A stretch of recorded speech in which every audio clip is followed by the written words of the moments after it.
Si qeveri nuk kemi ndërmend që të përzihemi në asnjë vendim dhe në asnjë përzgjedhje në punët e gjyqësorit. Kështu shpreh kryeministri Kristian Mickoski, i cili tha se për BDI-n kjo gjë tingëllon e panjohur. Sipas Mickoskit, disa gjykatës dhe prokuror kanë marrë direktiva nga selit e BDI-s në Reqicë dhe të LSDM-s në Bihaçka për krijimin e politikave të tyre.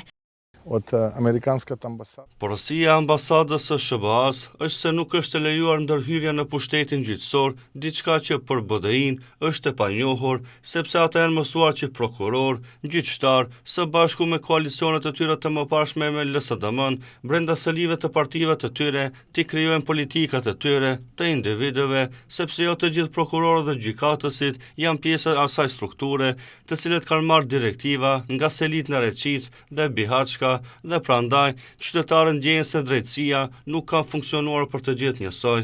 Ndërsa e pyetur për deklaratën e prokurorit publik Lupço Kocevskit se nuk mendon se ka bërë shkelje të rënd disiplinore, Mickoski u shpreh se ai personalisht nuk pajtohet absolutisht me qëndrimin dhe mendimin e Kocevskit. Mëtej tha se për punën e Kocevskit do të kenë çfarë të thonë ato të cilët e kanë zgjedhur, që janë deputetët. Kur të vijë në kuvent propozimi për shkarkim dhe aty, siç shtoi ai, do të mund të komentohet për argumentet nëse ato do të kontestojnë ose demantojnë qëndrimin e Kocevskit. Një ditë më parë prokurori Kocevski tha se për propozimin për shkarkim ai do të deklarohet me shkrim detajisht, por shtoi se fillimisht sipas asaj që ka parë nuk mendon se ka bërë shkelje të rënd disiplinore. Pasi të krijojë mendim për propozimin për shkarkimin e Kocevskit, Këshilli i Prokurorëve, propozimi dorëzohet në kuvent, aty ku do të debatohet dhe të vendoset nëse ai do të shkarkohet. Në atë seancë do të mund të marrë pjesë edhe prokurori republikan Kocevski.